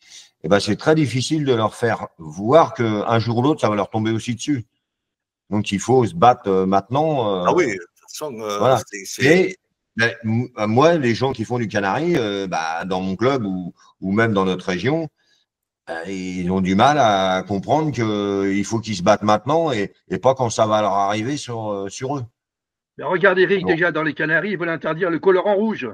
Ouais. Alors et après, ce serait le colorant jaune qu'on donne maintenant. Et puis demain, ça sera vraiment l'interdiction de tout oiseau dans une cage. Oui, mais ça, c'était. Le colorant, c'est parce qu'il y avait des femmes qui se coloraient avec ce système-là. Enfin, ils se faisaient bronzer avec ce système-là et c'était dangereux. Voilà. C'est la molécule qu'ils interdisaient. C'est pas le colorant, c'est la molécule qu'on servait pour colorer les oiseaux rouges. Bah oui. Pas la même chose. Ouais, mais enfin, bon, on en est là, quoi. Mais c'est au club d'intervenir quand il y a des actions fortes à faire. C'est aussi aux éleveurs, parce que les éleveurs, tout le temps, ils ont le même discours. C'est aux éleveurs aussi d'intervenir. Oui, mais il faut que les clubs préviennent, Kamel. Il y a de moins en moins de bénévoles. À leurs éleveurs, à leurs adhérents. Il est là, c'est la base. C'est la base. Le club prévient ses adhérents pour dire nous faisons une pétition. Voilà, si l'adhérent n'est pas prévenu, lui, voilà, il continue. Voilà. Non, mais on utilise Facebook. C'est difficile de faire bouger les gens. Dans tous les domaines. Ouais. Oui, c'est dans tous les domaines. Hein. Surtout qu'ils se sentent pas concernés tout de suite, quoi. Ils se sont pas concernés sur l'instant.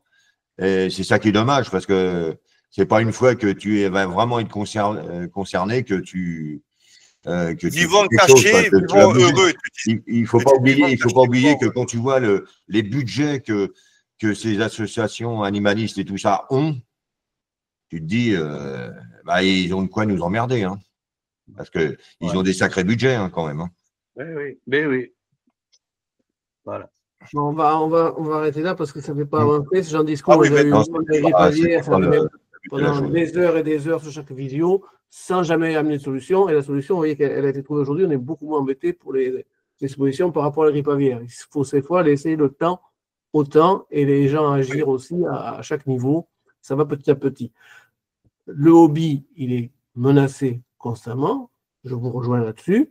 Mais c'est à nous de faire front commun et donc d'agir directement auprès des élus, par le biais des fédérations aussi, dans nos clubs, et de convaincre nos collègues.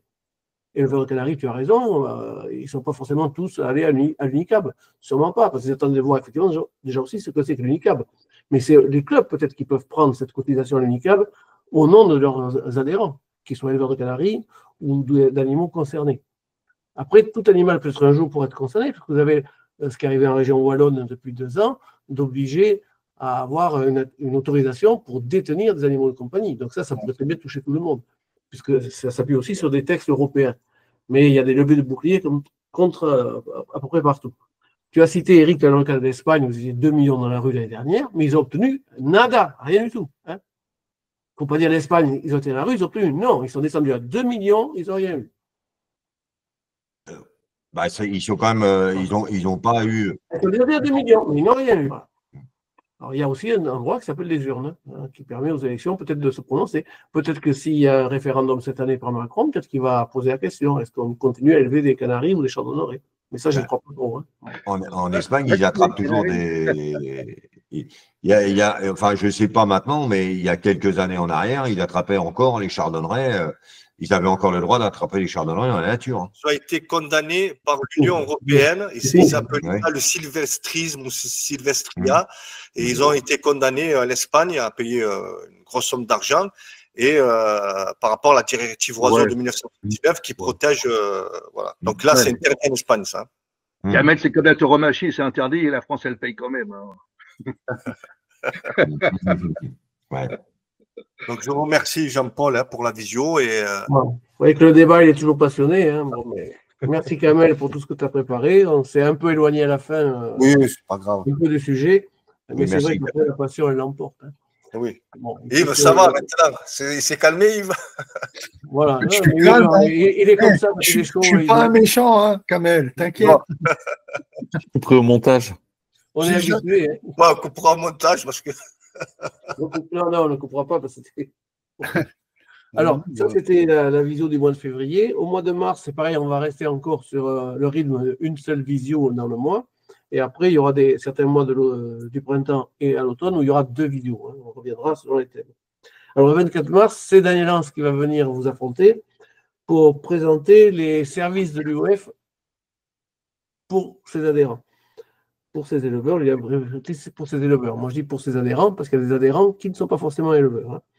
Et parmi ces services, vous avez vu qu'effectivement, Ornithonet, qui est un logiciel, hein, maintenant existe depuis ce week-end sous la forme d'un site internet, alors avec une partie seulement de ses fonctionnalités, mais petit à petit, il aura toutes les fonctionnalités, c'est-à-dire que ce n'est plus un logiciel à installer, mais c'est un site en ligne et il fonctionne avec tout type de support, vos téléphones, vos tablettes, vos ordi, etc. Voilà. Et on va certainement y adapter aussi les versions d'OrnithoJuge, c'est-à-dire le jugement sera fait aussi peut-être avec les téléphones portables. Comme quoi, il y a du modernisme. Mais ça prend du temps. Ça fait 8 ans ou 9 ans qu'on développe Ornithonet. Merci Jean-François. Merci, bonne soirée à tous. À la prochaine. Allez, bonne soirée à tous et à donc 27 bonne soirée. Merci à tous. Ciao. Bonne soirée à tous. Allez, ciao.